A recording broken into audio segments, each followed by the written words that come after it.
Next ఇప్పుడు IIT వాళ్ళకి మీరు ఏ విధంగా ఆప్షన్స్ ఇచ్చుకోవాలని చెప్పారు.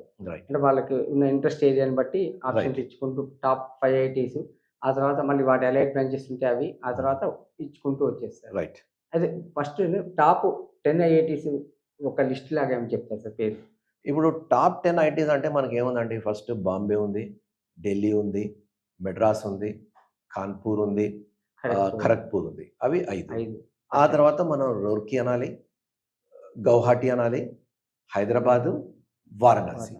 ఓకే, ఇది 9th. ఆ తర్వాత ఇందోర్. సో ఇవి టాప్ 10 అని చెప్పచ్చు. ఆ తర్వాత మీకు గాంధీనగర్ ఉంది, రూపార్ ఉంది, జోధ్పూర్ ఉంది, తర్వాత మండి ఉంది, పట్నా ఉంది, భువనేశ్వర్ ఉంది, ధన్బాద్. ధన్బాద్ కూడా ఈ మధ్య బాగా మిగతా వాటితో పోలిస్తే సెకండ్ జనరేషన్ ఐటీస్ మంచిగా పోటీ పడుతుంది. అంటే ధన్బాద్కి చాలా చరిత్ర ఉందండి. ధన్బాద్ 1926లో స్టార్ట్ చేశారు. 100 years. ఈసారి సెంటనరీ. ఇప్పుడు సెంటనరీ జరుపుకుంటుంది. అయితే Dhanbad is known for it's mining అండి.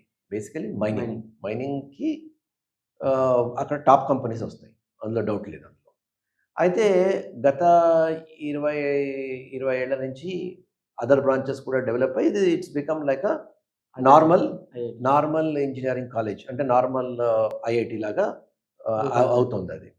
సో మీకు అక్కడ సెకండ్ జనరేషన్ ఐఐటీస్ కన్నా కొంచెం ఆబ్వియస్లీ అక్కడ అట్మాస్ఫియర్ బాగుంటుంది, ఎందుకంటే ఈ లెగసీ ఉంది కాబట్టి.